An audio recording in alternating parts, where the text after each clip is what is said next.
For the ones who want to come up and receive blessings, I suggest you not to come here every day. And I will limit you with one opportunity per year. If you need more,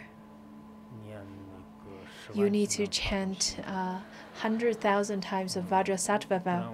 Otherwise, I see people coming up because they want to receive blessings for their new books or new painting or something new that they want to receive blessings.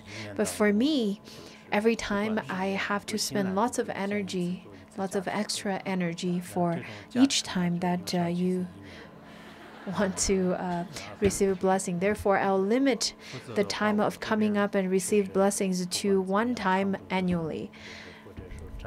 So that's, once you use that time, this opportunity will be expired. So from today onwards, you have only one opportunity per year. So that's the first thing. And then the second one is that during the discussion group, or after the discussion group, the group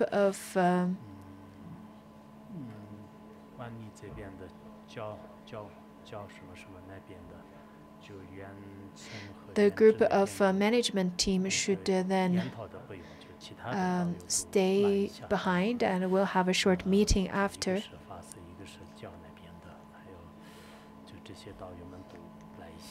I have a few announcements to make. That's the second thing. And the third one is that we're starting the classes on Surangama Sutra. How am I supposed to teach?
So, today we'll begin our classes on the Surangama Sutra. And this is the book of the Tibetan language, Surangama Sutra, which is quite a thick and big book as well. Now we also have a complete version of a Surangama Sutra in Tibetan language. However, the oral transmission I have received is only of the scroll 9 and scroll 10. So far, I have not received the oral transmission of the previous 8 scrolls. Why is that? Why have I not received the complete oral transmission of this sutra then? I think partially it is because of the translation aspect. During the first or the early propagation of the Dharma, according to Bhutan's Buddhism history, he said, according to his opinion, in the early propagation of Buddhism, in fact, the complete book of Surangama Sutra is included. However, after the destruction of Buddhism by the king Landharma, then there was only 2 scrolls left, that is the scroll 9 and 10. However, he did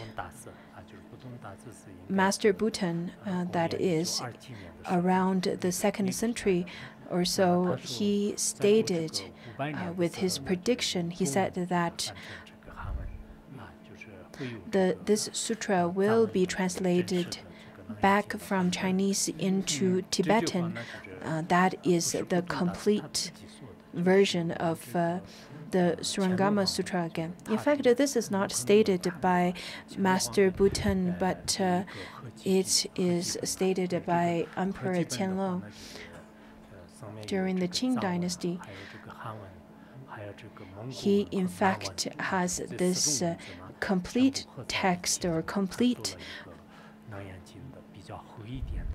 compilation of Surangama Sutra that is made of the 4 languages, that is Manchurian, Mongolian, Chinese, and Tibetan. And at the beginning of this compilation of the 4 languages of Surangama Sutra, the emperor then stated in the prologue, stated the reason. So,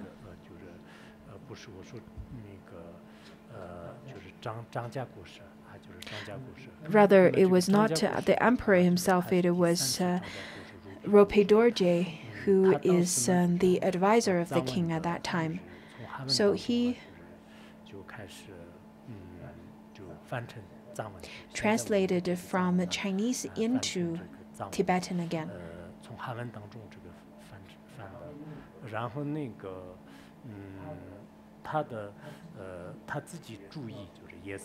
He then noted in the text that he translated, saying that some of the texts are translated according to the Chinese language or Chinese version. Between the Qing dynasty or Qianlong's 18th to the Qianlong's 27th year, the text was then translated into different language. Some said that it was then translated in 1772 to 1779. It was translated solely by Rope Dorje, but this is not really then recorded in the Tibetan text. It was not really stated clearly who the translator was at that time. However, in the current Tripitaka, in the Tibetan version, in fact, in Tibetan language, we have many different versions of Tripitaka as well, such as the Beijing version, the Dege version of Tripitaka, the June Tripitaka, as well as Kuri Tripitaka. However, in the Tibetan language,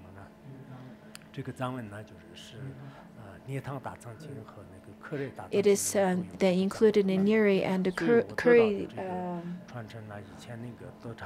Tripitaka, this complete text of Surangama.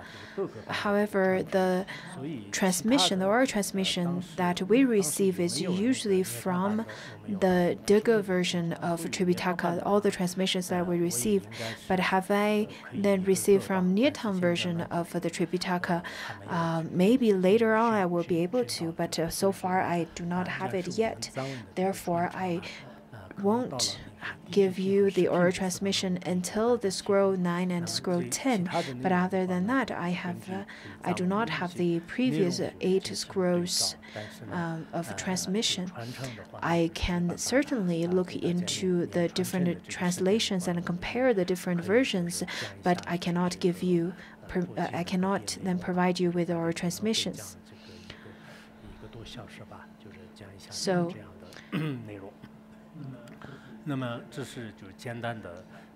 So I'll use an hour of time in class to solely give the teaching instead of both oral transmission and teaching for the previous classes before scroll 9 and 10.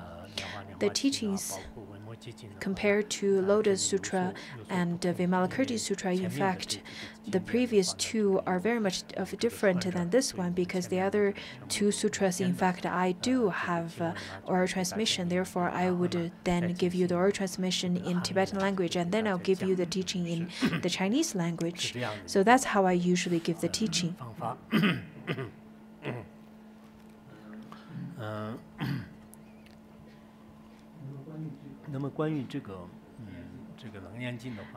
So, Surangama Sutra. To me, in fact,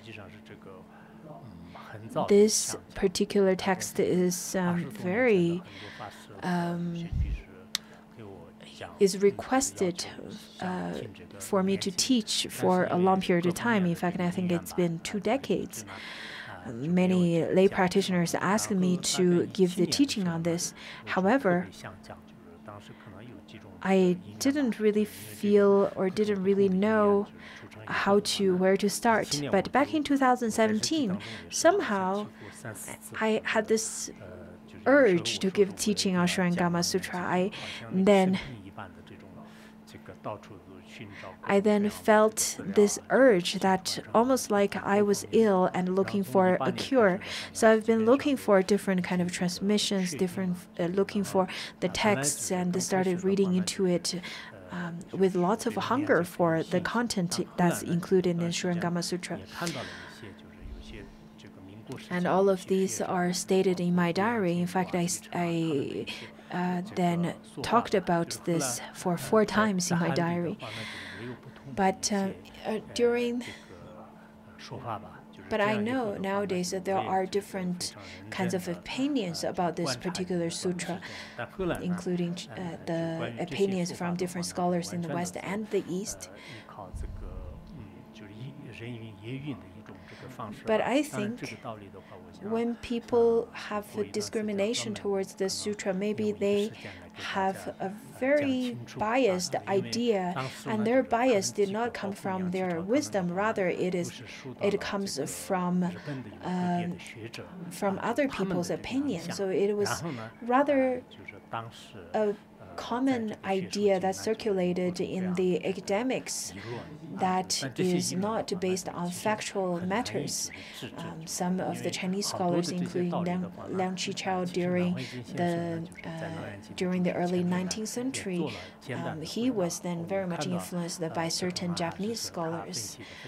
But when I then read into different other masters' teaching, such as Master Nanhui Jing and other great Buddhist masters, I feel that it is in fact quite necessary to give this teaching.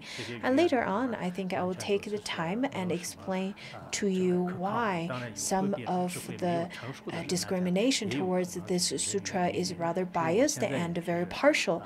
So later on, I'll take the time to explain.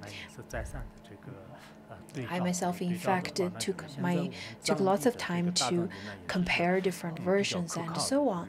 And I really think that this particular text that is published in Tibetan language is very much reliable.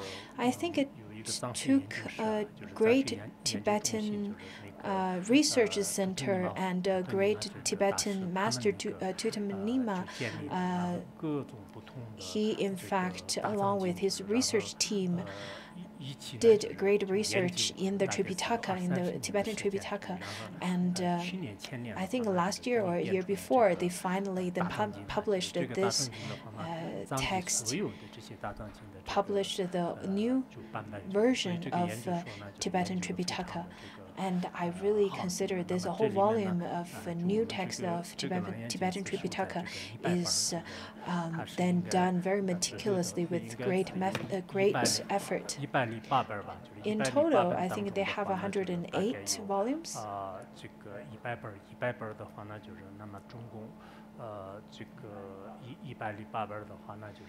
And these 108 volumes, some of them are only some of them have extensive content, extensive titles, and it would be really of great use for people who want to look into the references and so on. Whatever sutra, whatever shastra that we teach nowadays, I think it's quite necessary to refer back to the previous master's teaching. And I think the Tripitaka that is recognized by great masters who are both learned and gained realization, these kind of teachings are quite necessary for us to study. Because when we look at each other and when we look at the modern people, I don't think our wisdom can be of comparison to those of the masters from the past. Anyhow, I would like to just make this short introduction before the actual class. And this Surangama Sutra,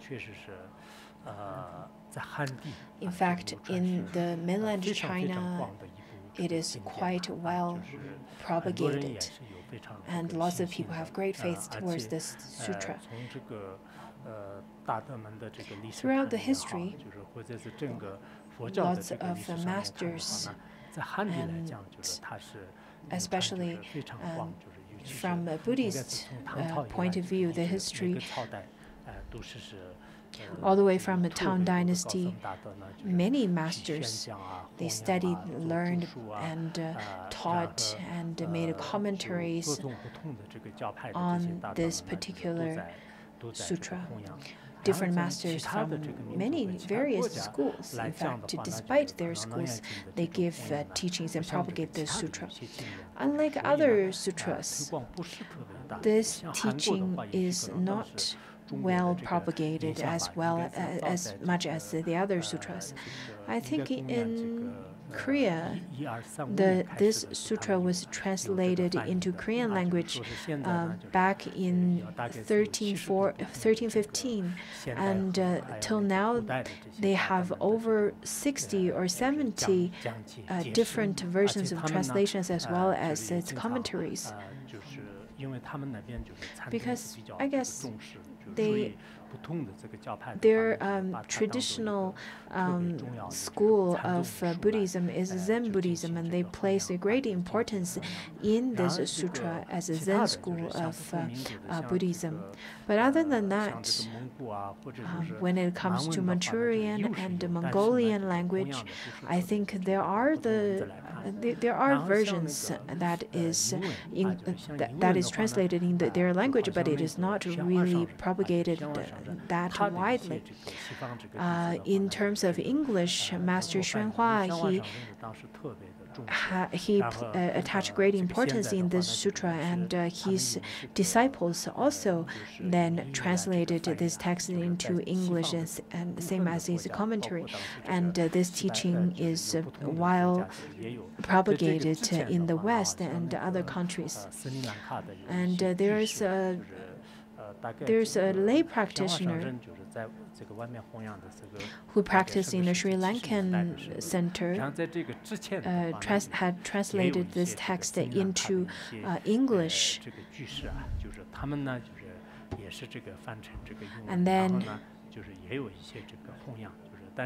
that version is also circulated, however, not so widely. I think in the West, it this propagation of the Surangama Sutra is not as wide as the other sutras. Some Westerners, I think, because of the influence that comes from the early 19th century, from certain scholars, and then they feel that this is not a particular sutra that they want to invest their time into studying. In Japan, it is translated.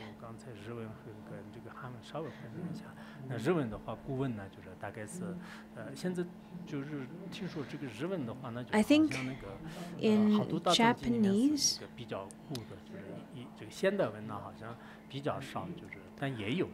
they do have certain translations as well and editions. There are some scholars who are doing their research on this sutra. In Tibet, Surangama Sutra is different than the Vajrachandika Sutra or the Diamond Sutra or the other sutras. So Surangama Sutra is not so well known. I'm just being very honest over here. Some Tibetan Khenpo asked me, saying that, I heard that you're about to give a teaching on a great sutra. What sutra is it? When I told them that it is a Sanje Huayun Nyundo, then they questioned, saying that, oh, is it included in the Tripitaka? So I think on the Tibetan plateau, it is not well propagated either, although it is included in the Tibetan Tripitaka, but not many people really taught this sutra before. In fact, I do think in Tibet, the teachings on Shastras are more commonly taught than the sutras. There are teachers who do give teachings on the stories of karma and so on, but when it comes to the Surangama Sutra, I don't think it's as well known. Therefore, when I told other people that I'm going to give a teaching on Surangama, they said, oh, is it really included in the Tripitaka? Some history said that Mahayana came to Tibet with Surangama Sutra as well as the Diamond Sutra, and he originally wanted to propagate Surangama Sutra in Tibet, but because of the causes and conditions are not really mature for such propagation, maybe that's why it is not widely propagated. That could be part of the reason. And how about mainland? How did the Chinese mainland has this text? This story, in fact, is quite famous. And today I really want to then show you or create an auspicious cause for propagating the Dharma. Therefore, I'm going to tell you the story and the history of the propagation of Surangama Sutra to China. Around 585 CE, there was a master whose name is Master Qi Yi from the Tiantai school. And at that time, Master Qi Yi was very well known, very famous. And people would call him Shakyamuni Jr., just as how in Tibet people would call Padmasambhava as the second Buddha.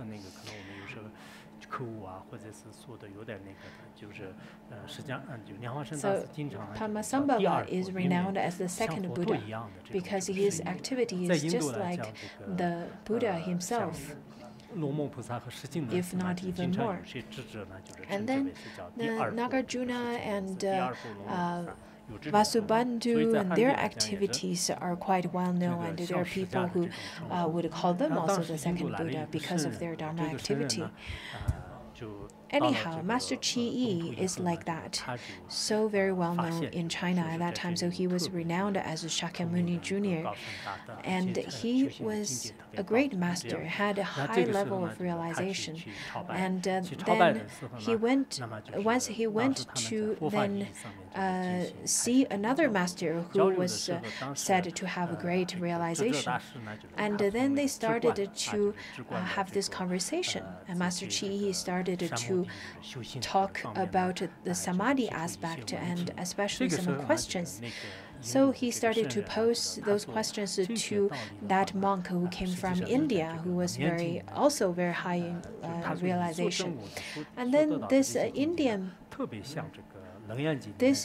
monk or Indian practitioner started telling Master Qi, saying that your level of realization and the samadhi is very much like what the Surangama Sutra had taught. And Master Qi had never heard of this. So he started asking, what is this?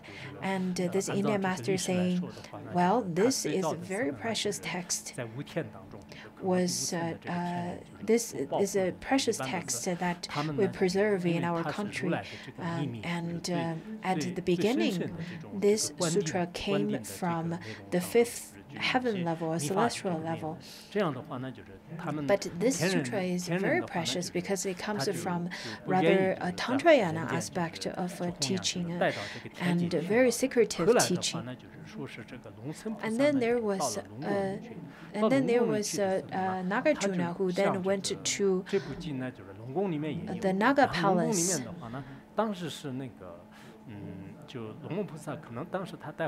He went to the Naga's palace, which also have this text preserved.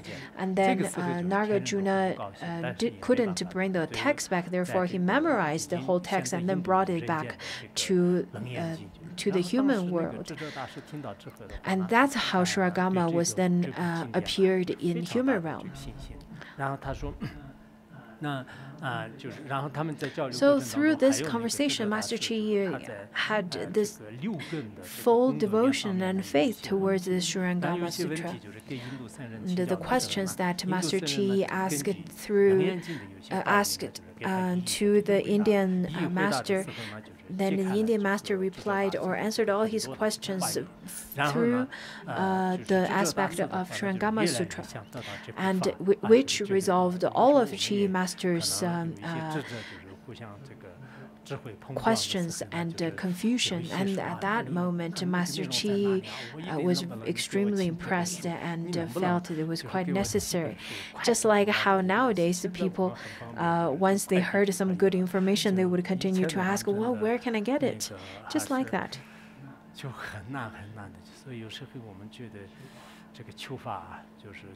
So,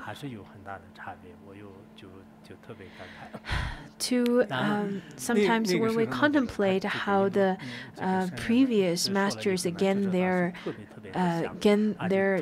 Dharma text and compared to what we have now, what kind of convenience we have now, I sometimes feel it is quite.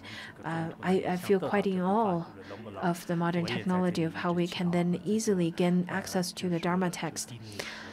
And then Master Qi said that, can you please bring this text back to our land?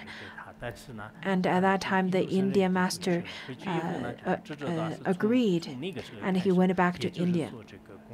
So all the way since 585 CE,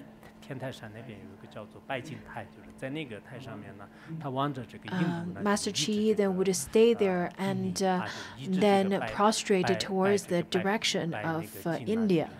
And he prostrated for 18 years without interruption until he passed away, which is 597 CE.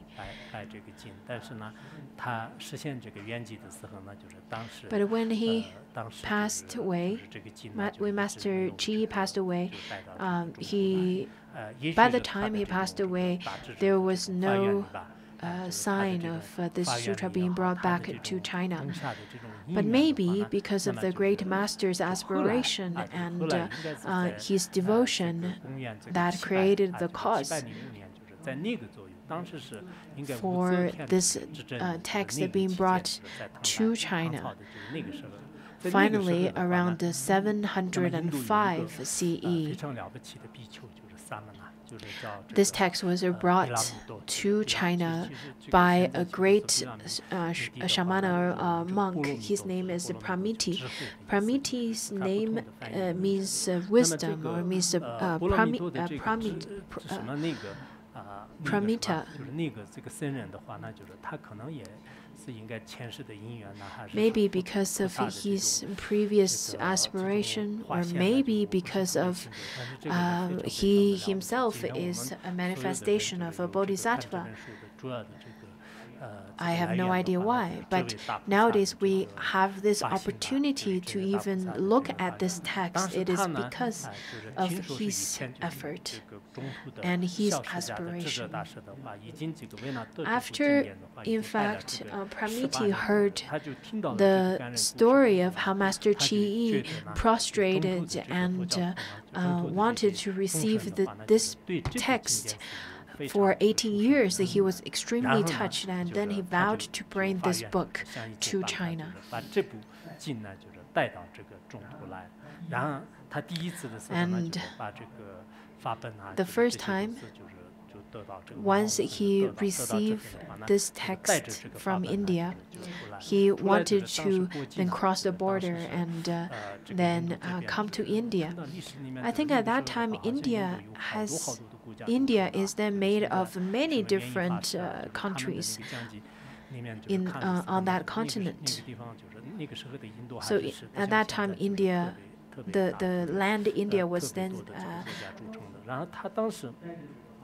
made of different scattered of countries. So at that time, Pramiti wanted to take the book to China. However,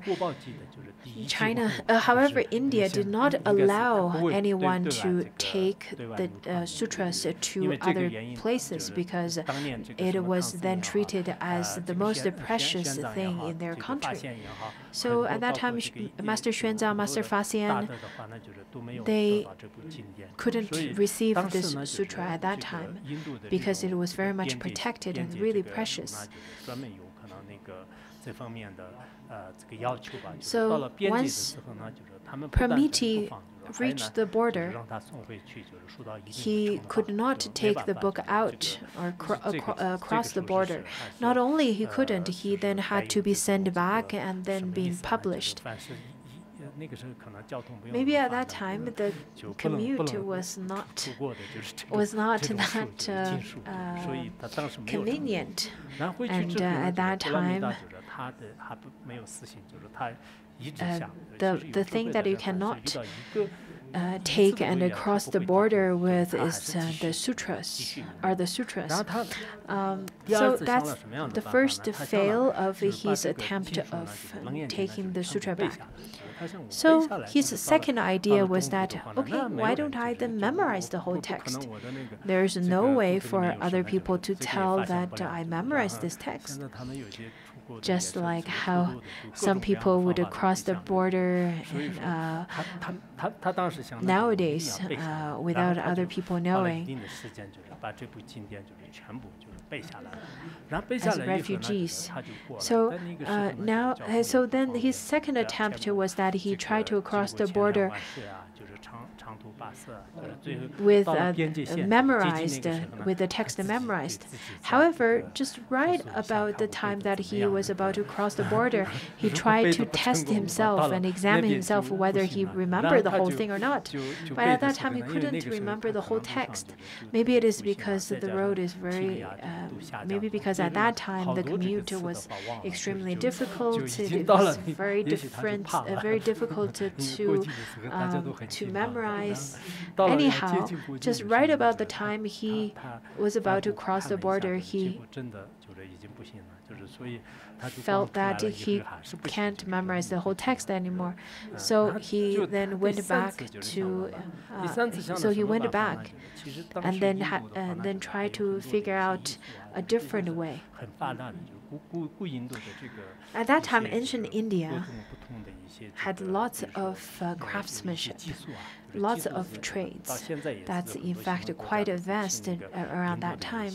Even now, I think the Western countries, even with renown and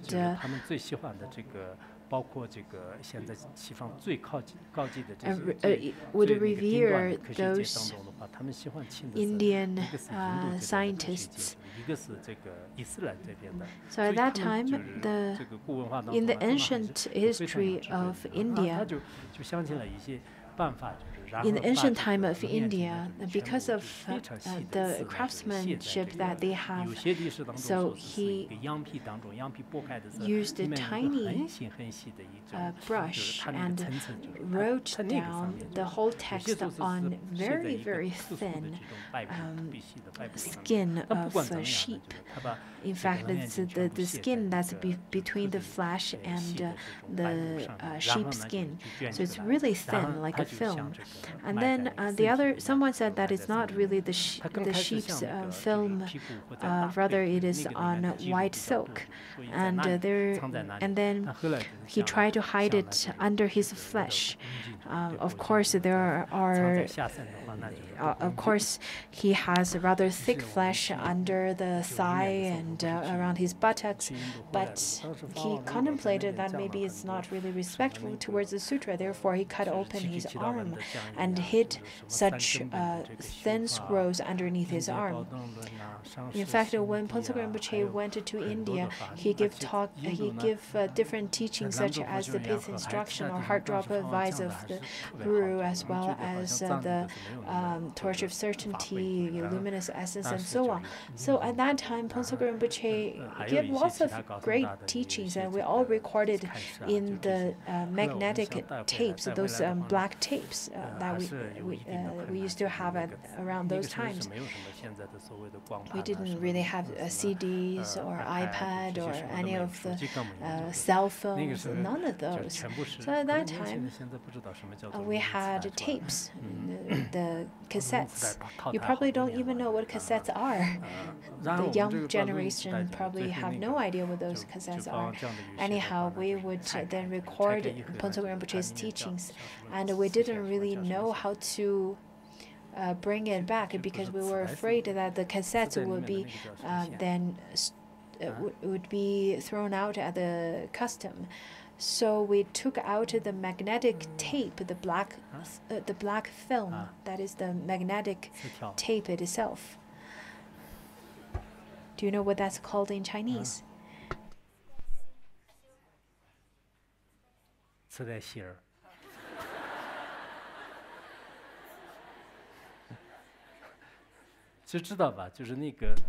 So once you open the cassettes, you know what I'm talking about, right? The black magnetic tapes only. And so we took all of those out, and then we rolled those up, and then we soldered up on our robe skirt.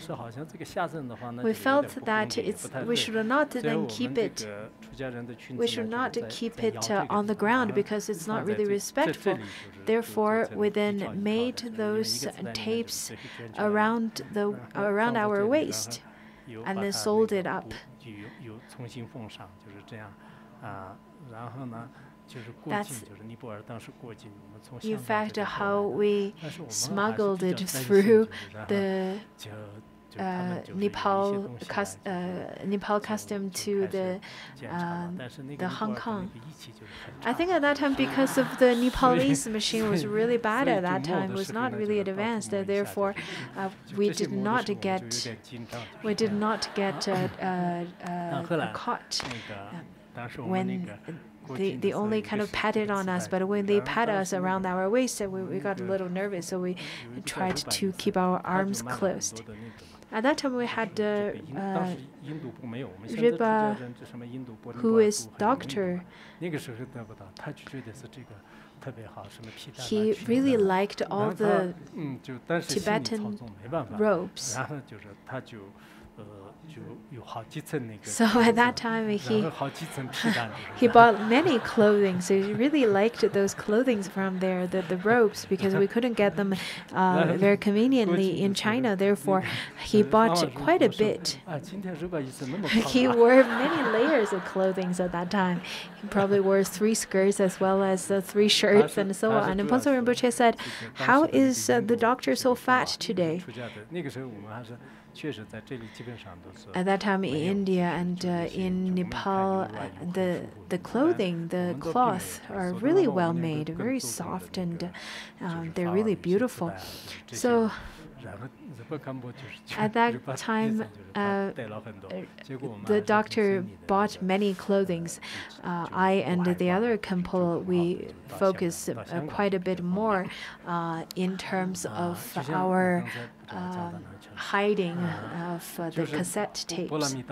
Anyhow, Pramiti at that time, his way of, or the way that he carried this sutra to China, in fact, is very touching. He felt that it was very disrespectful to hide the sutra in his thigh or his buttock. Therefore, he cut open his left arm and hid the scrolls of writings underneath his own flesh. And then after his flesh got healed, he crossed the border successfully, finally on the 3rd time. At that time, I think he must have traveled through the ocean, and he landed in China in Canton province, that is Guangzhou right now.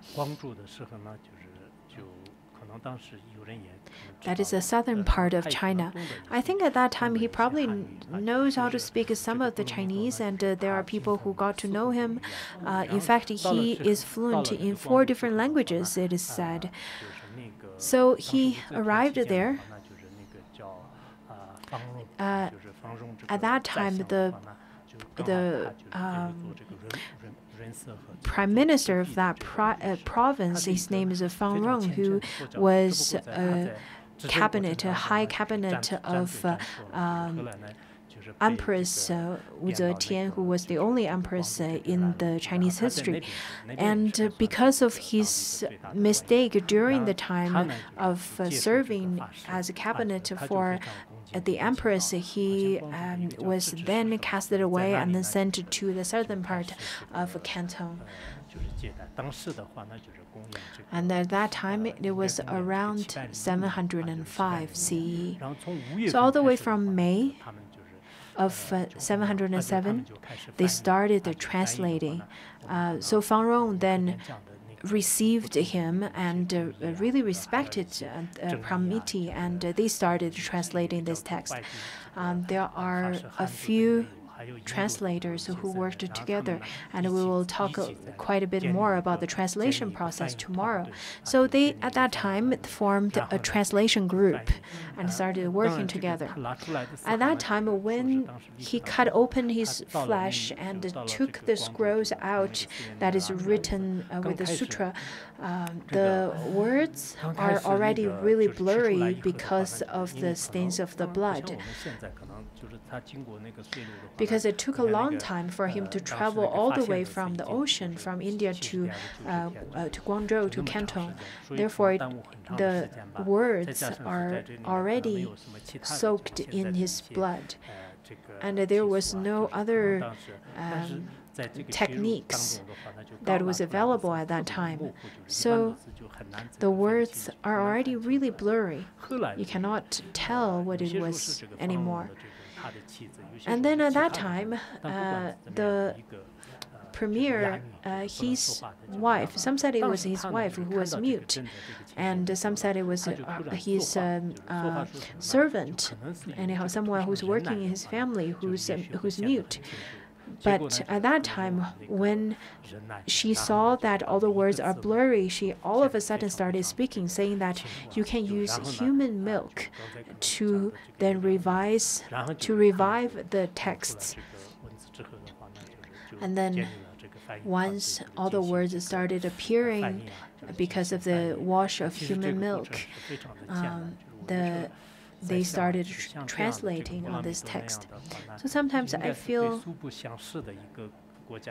Pramiti, he had never come to China before. He had no other way of carrying this except of hiding it inside of his own flesh. He himself then cut open his own flesh and took it to a foreign country that he had no familiar person, had no friends or family members or anyone he knows. So, how about us? The great masters, their spirit or their aspiration of bringing the Dharma text to other places are quite inspiring. I think last year I watched this movie where it talks about the story of how Pramiti brought the Surangama Sutra in China. I will then show this video clip to you.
Namo Sarvabhuta Bodhisattvebhya Namo Saptanam Samyak Sambuddha Kotinam Sasharvaka Sangamna Namo Loke Arahantanam Namo Sartapandanam Namo Sakrita Kaminam Namo Annakaminam Namo Loke Samyak Katanam Samyak Pratipananam Namo Deva Rashinam Namo Sita Vidyadhara Rashinam Sappanugraha Samartanam Namo Brahmane Namo Indraya Namo Bhagavade Rudraya Umapade Sahiyaya Namo Bhagavade Narayanaya Lakshmi Panjamahamudra Namaskritaya Namo Bhagavade Mahakalaya Tripura Tradashura Sena Praharana Rajaya Tathakataya Arahate Samyak Sambuddhaya Namo Bhagavade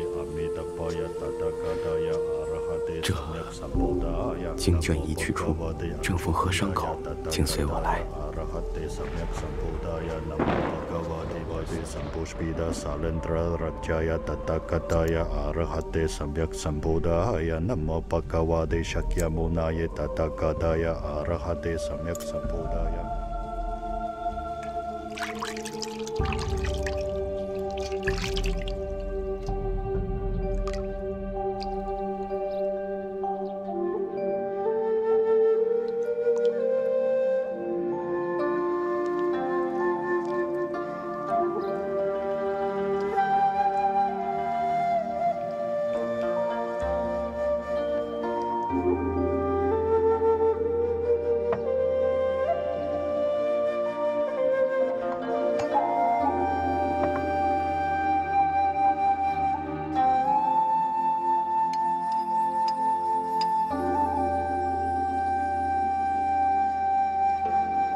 南无佛，人汝果然能容是血字啊！弟子听闻，前朝智已大师为求此经，曾筑高台，向天竺国方向虔诚叩拜了整整18载，仍未有因缘见其真容。而今我们竟亲眼见证了这原文范本的楞严真经。若無巴拉米啲法師拋臂藏經，捨身東道，令嚴聖教不知何年何月，方能與我東土眾生結緣。感恩十方如來，調御淬煉。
Indeed, the previous masters, the spirit and their devotion towards the propagation of the Dharma is very inspiring. In fact, during my preparation of this class, I teared up quite a few times. I think the followers, that is us, we should also study from their spirit of disseminate the Dharma. Nowadays, everything is very convenient. Books or digital version. In fact, for people who have their text or whosoever is reading the Dharma text, you may feel that this is so easy. But I think we should really contemplate how these books, these teachings are propagated, how these texts are brought to different places. At the end, in fact, Pramiti, right after translating this text, he didn't stay in China to receive all the fames or so on. In fact, he went back to his own country to then receive the punishment because he took the text to China, smuggled the text to China. Therefore, he went back to his country to receive the punishment. I think now back in 2010, the Sanskrit version was discovered and it is then reserved in Henan province. And back in 2017, it is then moved to a museum. There are some Western scholars who insist that this text is not a genuine sutra, but it is because that it doesn't have a Sanskrit text, and now the Sanskrit text is found. In fact, the cabinet of Fangrong. Later on, after this text was translated, he took this text to the palace, and then it was not really taken very seriously at that time. But later on, there was another master. He really found the value, discovered the value of this text, and then started propagating this text, and that's how it is disseminated so widely in China and in many different places. Especially, I think this sutra is very familiar to the Han Chinese. And for you Han Chinese,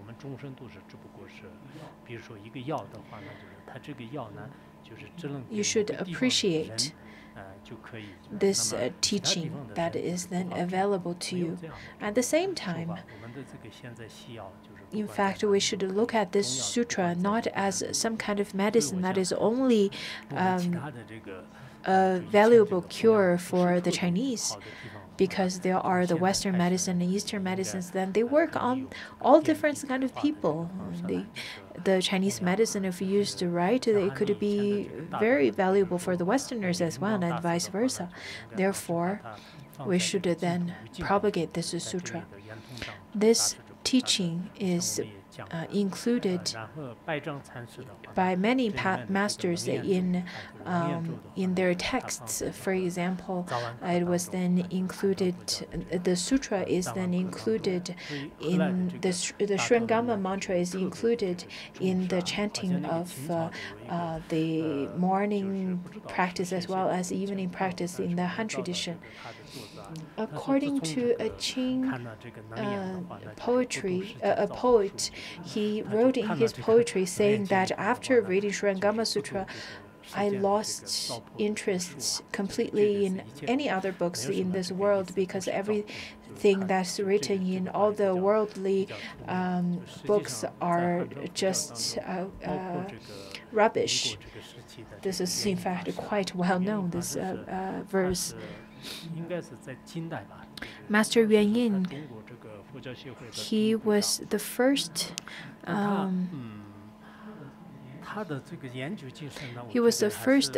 committee member of a committee of the Buddhist committee in China. In fact, first time he read this text was when he was 20 years old, and he had a great devotion towards this text and vowed to study this text. He probably studied from many masters, but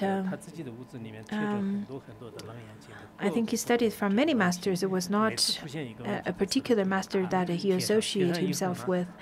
Anyhow, he completely relied on the Surangama Sutra. He, in fact, wrote many little paper slips that has his questions about this Surangama Sutra written down, and then taped it all around his room. And he practiced and studied it until he reached 68 of age. That's when all of the questions that he taped on in his room, all of his questions are resolved, and he took down all of the question slips. Just like how the students, they would use yellow stickers,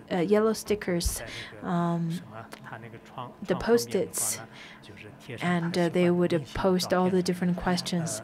For people who don't like studies, they would then post different celebrities' pictures. Some teacher used to tell me, I can just tell what the student's personality is when I walk around in their room or when they see their room. I think in the West, especially, people really like the yellow post-its. Anyhow, Master Yuan Yin is similar like that. He had all the post-its on the four walls of his room that is full of his room, and on each post-its he wrote down his different questions about Surangama Sutra. And by the age of 68, he finally resolved all the questions that he had and posted in his room. And he sat down and wrote a commentary on Surangama Sutra. I read it before, in fact. I think just about the title, he wrote many chapters about simply the title, the Surangama Sutra. So some of you, if you have the opportunity, you can then read into his explanation, his commentary. But maybe because of the time limits, I don't think I will explain too much about I won't be so explicit about the teachings such as Master Yuan Ying. I think in the ancient time or in the older times, lots of people would enjoy the teaching, listening to the teachings. And they would take it as a time that they would completely enjoy themselves with a spiritual experience or spiritual teaching and guidance. But nowadays, the modern people are completely different because they would have to turn off their phones, they can't read other information, they can only listen to the class, and they feel listening to a class is a burden. However, I myself feel that listening to a class and expounding the Dharma is extremely important. Especially on this text, according to Master Han Shan, he said that without reading the Lotus Sutra, one will not realize the Buddha's heartfelt compassion of liberating beings. Without studying the Surangama Sutra, one will not understand the crucial point of spiritual practice to detach from illusion and attain enlightenment. So, without studying and reading the Lotus Sutra, you won't know how the Buddha's compassion is. And without studying the Surangama Sutra, you won't know how to detach yourself from all the delusions of practice. So, the practices that is taught all the way through, all the way from being a mundane being to attain enlightenment and stepping on the path, all of these kind of business instructions are taught in the Surangama Sutra. Especially, I think the Surangama Sutra, if this sutra is said to be the first one to be vanished in this world, and at the time when this sutra vanishes in this world, the Dharma will also vanish in this world.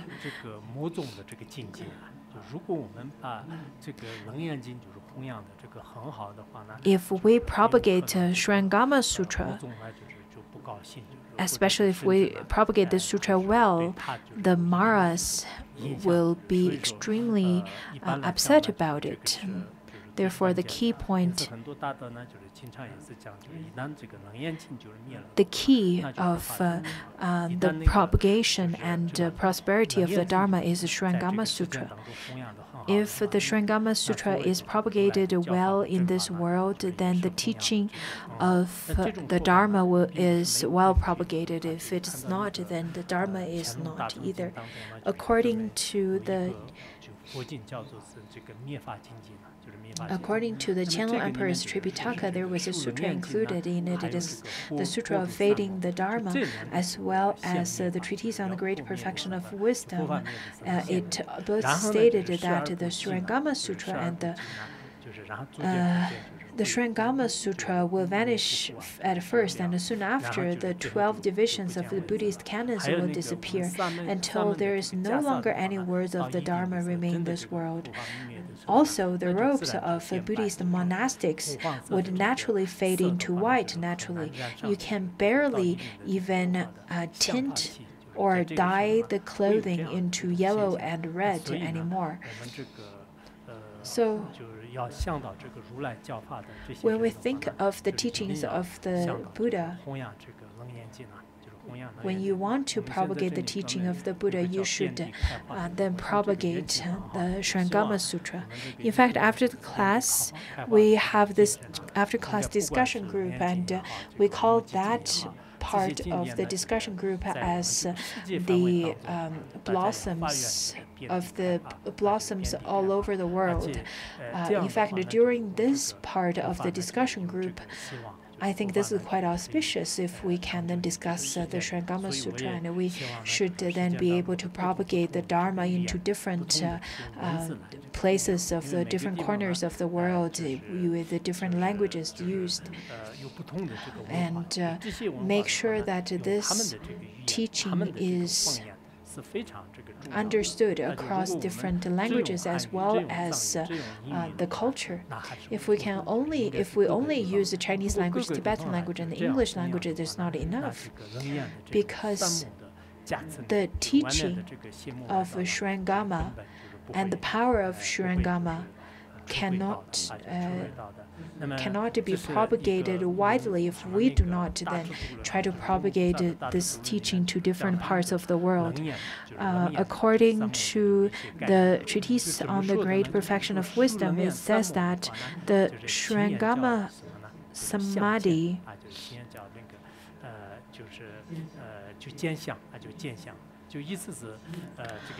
which in Chinese means meditation of being skilled in differentiation, empowers one to recognize the marks and depth of all stages of samadhi.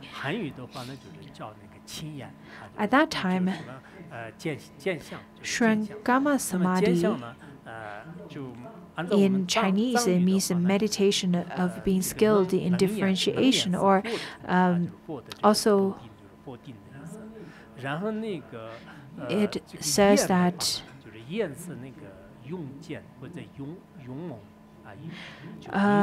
Surangama in Tibetan, it means that with a great heroic path. In fact, Shuran is one word. Some translation it means very or extremely, but in Tibetan it means the top or the head of the top of the head of the Buddha. That is the realization. That is of the highest realization of the Buddha. So the top of the head of the Buddha's samadhi, that is courage, that is heroic, that is very heroic.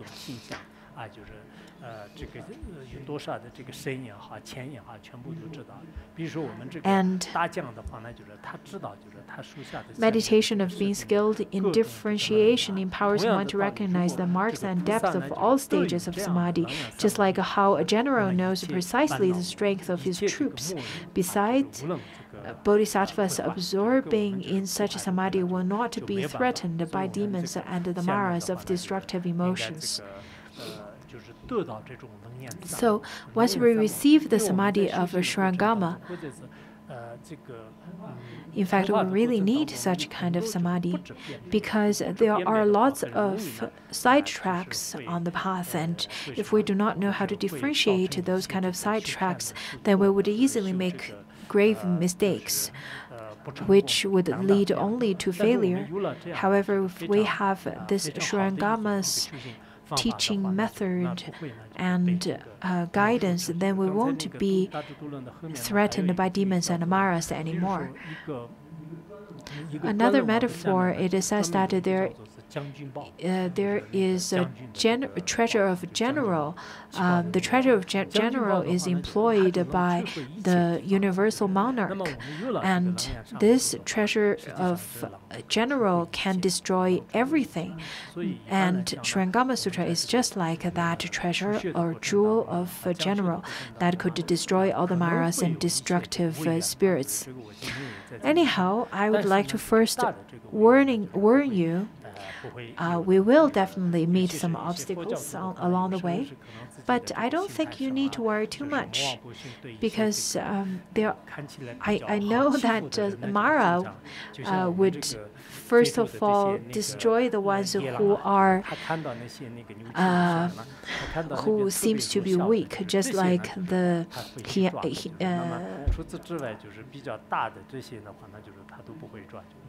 just like wolves would then first attack the weakest among the herd.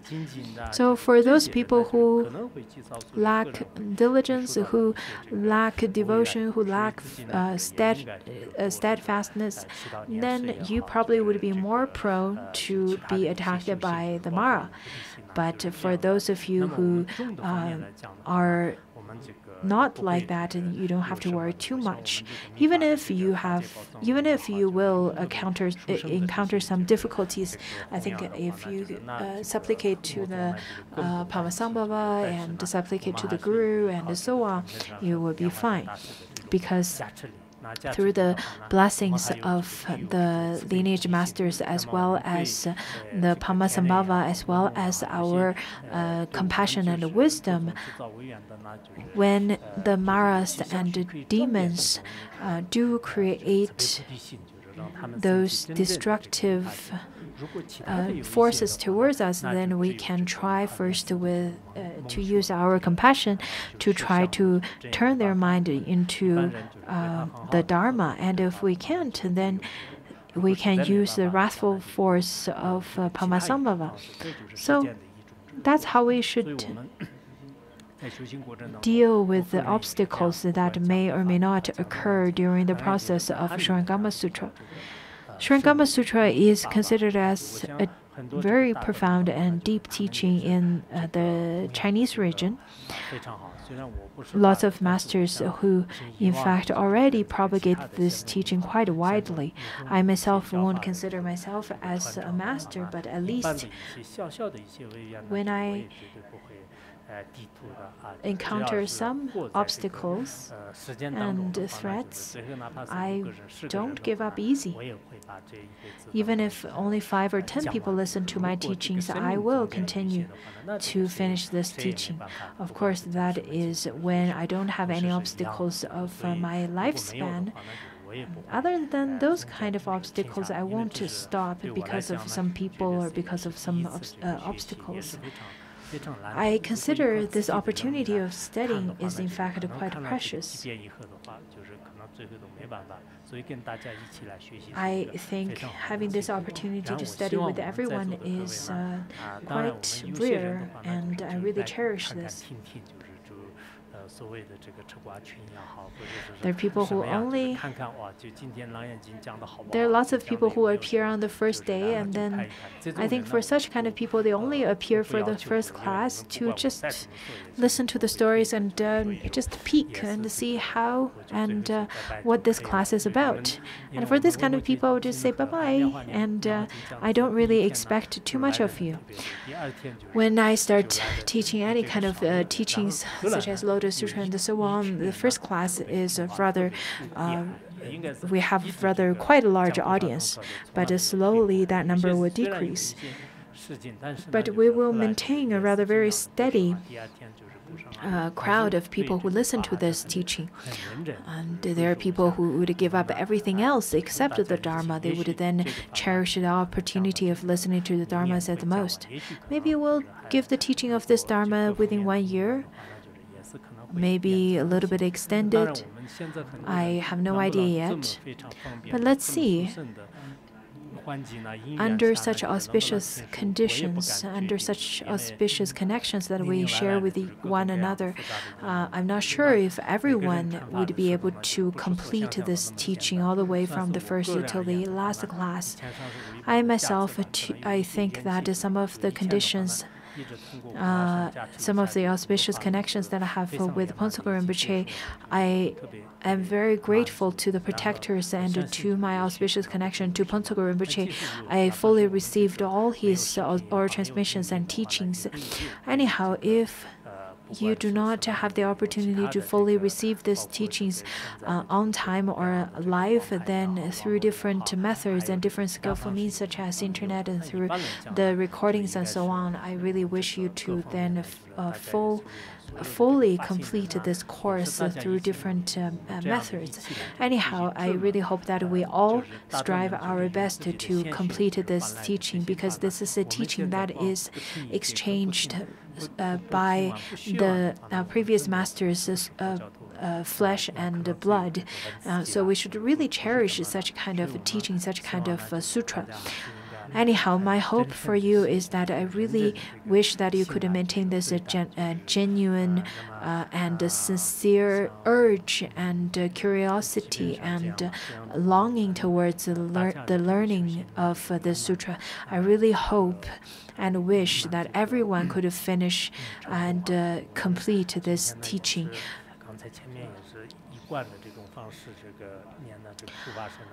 We indeed chanted the protectors chanting at the beginning. To other sutras and shastras, let it be Uttara Tantra Shastra and so on, and Surangama Sutra and other kind of sutras. I really hope that you could chant many Vajrasattva mantra as well as Padmasambhava mantra. So why don't we chant this together? So let's chant the Padmasambhava mantra and then Mao Badran Garaba Masardo, Mao Badran Garaba Masardo, Mao Badran Garaba Masardo, Mao Badran Garaba Masardo, Mao Badran Garaba Masardo, Mao Badran Garaba Masardo, Mao Badran Garaba Mao Badran Garaba Masardo, Mao Badran Garaba Masardo, Mao Badran Garaba Masardo, Mao Badran Garaba Masardo, Mao Badran Garaba Masardo, Mao Badran Garaba Masardo, Mao Badran Garaba